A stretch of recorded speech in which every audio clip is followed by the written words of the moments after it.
Hi guys, welcome to another plant vlog. I hope you enjoy my video. You can hit the like, subscribe, and of course the bell so you're notified every single time I do upload a new video.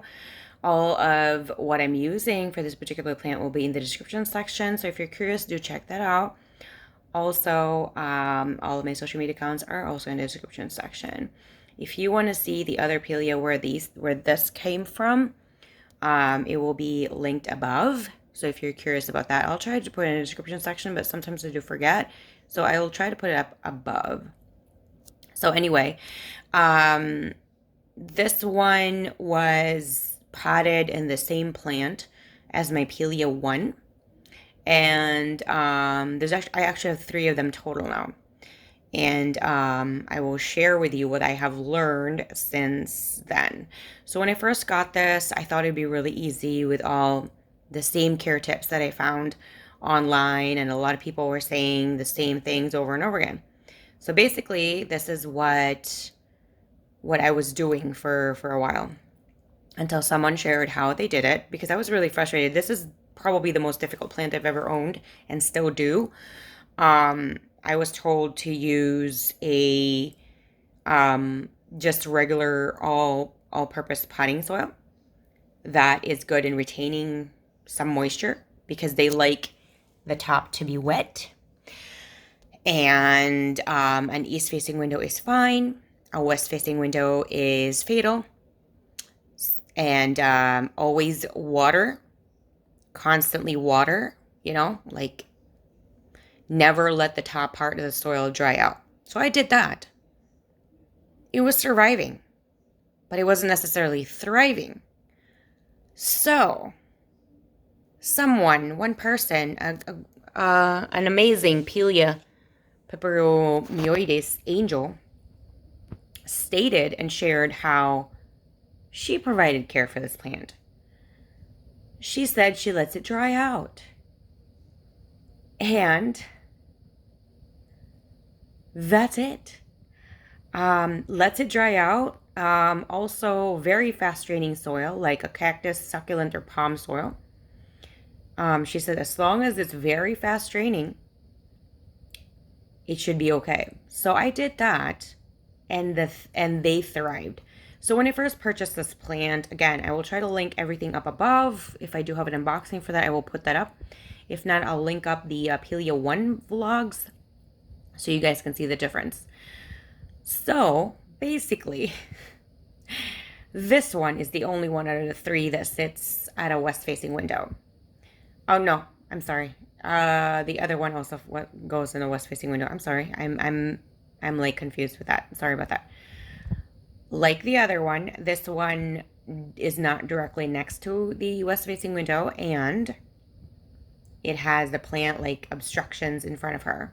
There are plants right up the window. And she is more of the area that gets indirect west light. She can get direct north light if it's sunny enough, and that's it. In the darker months, I do provide a little bit, very, very far away. Currently, I don't plan to do that. I don't know. I've had some ideas on what I'm going to do, not right now, but maybe later on the darker months. I'm planning on adding a plant light and maybe a little bit closer. But so far, she did get some LED plant light as supplement, but it was like, again, a lot of obstructions because she is surrounded by giant plants, pots that are up to here. So she doesn't get like a ton of direct light, and she has that kind of like a sheer curtain, if you think. So that's what I did. And so far she's doing great. The weird thing about this plant, which stresses me out, is that it seems to have like a discoloration, and it's never always completely happy like that. There's always gonna be like a brown dot over here, some kind of weird discoloration. So what I do now is I use a succulent, cactus, palm soil, and I make sure that the top up to like here, so like, what is that, half an inch, I would say about half an inch to it. You're gonna test the plant, and she does complain, and she will like drop a leaf right away if you're doing something wrong. If you skip watering like 2 days when she was super thirsty, she will drop a leaf. So what I would say is I would say depending on the time of the year, and this is a 6-inch pot, by the way. This is a cactus soil, and I will link down the soil that I use. Um, so what would happen is, depending on the time of the year, I would say between 1 to almost 3 weeks. So certain seasons of the year, spring and like fall, when they don't get a ton of light and you're not really, or in my house, we're not using a ton of like heat and cooling and stuff because it's the right temperature. The soil doesn't get to dry out as much, and they're not getting like as much light. So that combination just doesn't dry as quickly. So it's closer to 3 weeks with that. However, I've noticed that the more that she has grown, the more that I water her between 1 to 2 weeks, depending on the time of the year yet again.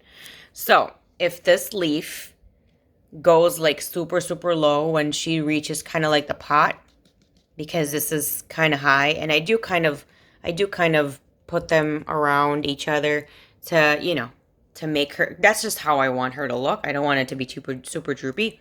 When she is super droopy though, like if this leaf was like reaching down here, that means that she needs to be watered, and I miss that clue because I try not to do that. I try to make sure I water her at the exact time that she needs it. I try not to push her too much because that's not really fair for the plant. Yeah, because, it could, yes, underwatering is better than overwatering. However, underwatering isn't really great either. I don't really, I really do prefer to provide them in that I need water window. So, that's how I water her. I wait for, let's just say, about almost an inch, half an inch, 3/4 an inch. And, your environment is probably going to be slightly different than mine. So if in case these droop way too much, I would say water. And maybe it's a little bit quicker than in my timeline. But like I said, everybody's time frame is different. I always try to cover the top part with water. And what I've noticed with the way I've been watering her and the type of soil that I've been providing her is that she loves that. And I probably give her like, I would say 3/4 to 1 cup for this. I don't necessarily measure it. That's just an estimate in my head. So that's it. And I fertilize her every time I do water. So if you are curious on what I do provide, it is linked down below as well. I also did do that before. There's a lot of mixed information on what type of fertilizer to use. That's why I use a universal fertilizer that doesn't really have urea, which is not really safe for orchids. And I do have orchids, and urea can cause a ton of buildup. So as much as possible, because I use that kind of fertilizer, I don't really need to transplant or flush as often, or basically at all, to be honest. I really don't. I don't need to. So here she is. I'm going to do another turn right here. Oh, I didn't even notice this. Oh, this is sap. This is sap. It's just one of the plants had sap on her. Poor baby. So if you guys want to chit chat about this particular plant, this has been my most difficult plant, to be honest, that I still have, because she's not dying. But, her leaves are just, look at this. This one's got like spots in the outline, and this one not as many. And then this one looks bad, like she's sickly, but she's not. That's why this is like the most stressful plant I've ever had. If you already have this plant and you're already doomed, that's why you're watching my video. Good luck on that.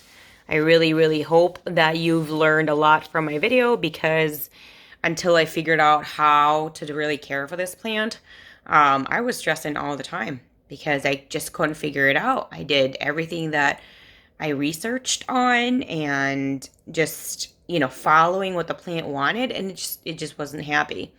So here she is. Again, if you guys want to chit chat about this plant, if there's something that I missed, let me know down below in the comment section. I love hearing from you guys all the time. Thank you so much, and I'll see you guys again next time. Bye.